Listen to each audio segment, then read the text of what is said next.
Friends, मैं doctor R के Katiyar, anorectal छाछूत experts, वंदना Ayurveda hospitals, Kanpur से बात करेंगे बहुत कॉमन प्रॉब्लम्स जो बच्चों में होती है नैपकिन सोर्स की, जिसे नैपीरेसिस भी कहते हैं। आयुर्वेद में इसे अहिपूतना कहते हैं। क्या होता है नैपकिन सोर्स और इसके क्या लक्षण होते हैं और इसके बचने के क्या उपाय हैं, क्या ट्रीटमेंट है।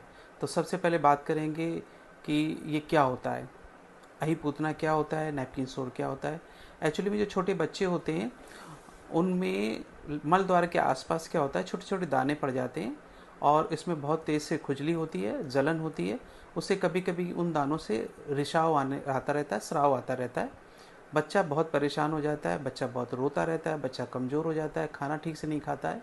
तो इस तरह की प्रॉब्लम्स की जो देखने को मिलती है उसे नैपकिन सोर्स कहते हैं।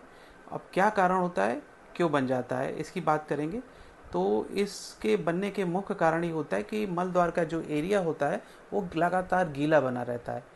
उसका कारण सबसे पहला जो मैं बताना चाहूँगा वो ये होता है कि लगातार हम लोग सैनिटरी पैड्स जो होते हैं बच्चों के, जैसे कि हैगीज है, मोमो पैंट्स हैं, इनको लगातार हम पूरे पूरे दिन लगातार लगाए रहते हैं छोटे बच्चों को। उनको पता नहीं चल पाता है, उनका उस मल द्वार का एरिया लगातार गीला होता रहता है, वो बच्चे बता नहीं पाते हैं।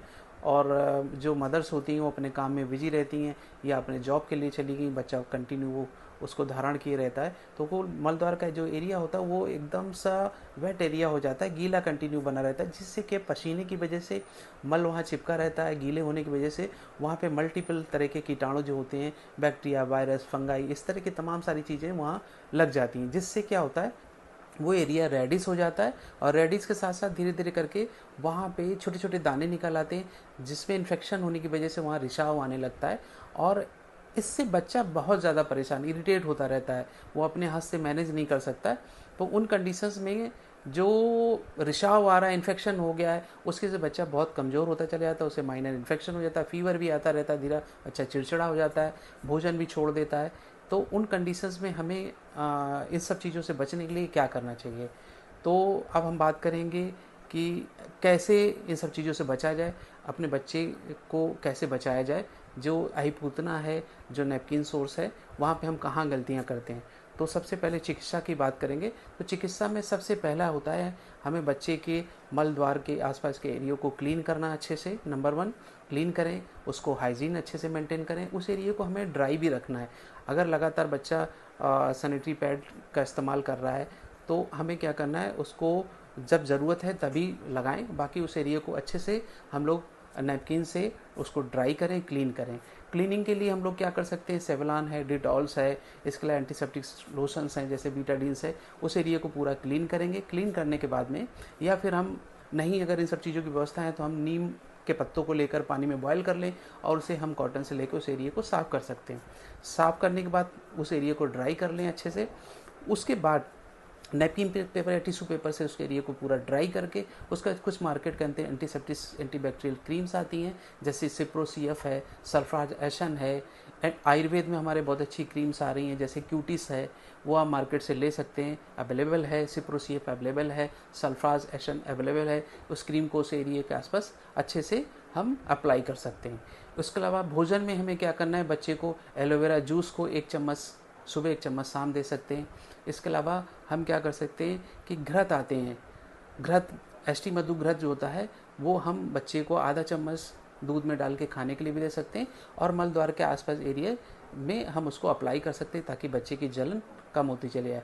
और जो एस्टी मधु घृत होता है वो व्रण रोपक भी होता है और जलन को भी कर सकते हैं। अगर ये सब नहीं अवेलेबल है तो आपके घर में नारियल तेल अवेलेबल होगा, उस नारियल तेल को 2 से 3 बार 4 बार अच्छे से उस वाले एरिया को अप्लाई करते रहें, जिससे धीरे धीरे धीरे करके 15 से 20 दिन के अंदर आपका बच्चा पूरी तरह ठीक हो जाता है। लेकिन आपको विशेष ध्यान रखना है कि मल द्वार वाले एरिया को साफ सफाई का विशेष ध्यान रखें, उस एरिया को ड्राई रखें और लगातार सैनिटरी पैड का यूज ना करें और जब समय समय पे उस एरिया को देखते रहें, वॉच करते रहें और साफ़ करते रहें।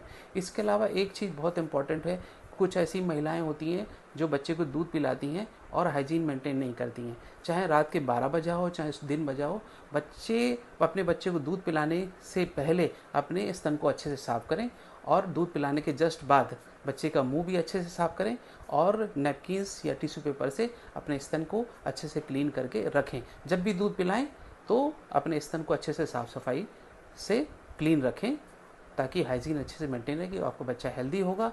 ठीक है, आपकी भी साफ सफाई और पूरी प्रॉपर तरीके से बच्चे का हाइजीन मेंटेन करने से इस तरह की बीमारी दोबारा नहीं होगी।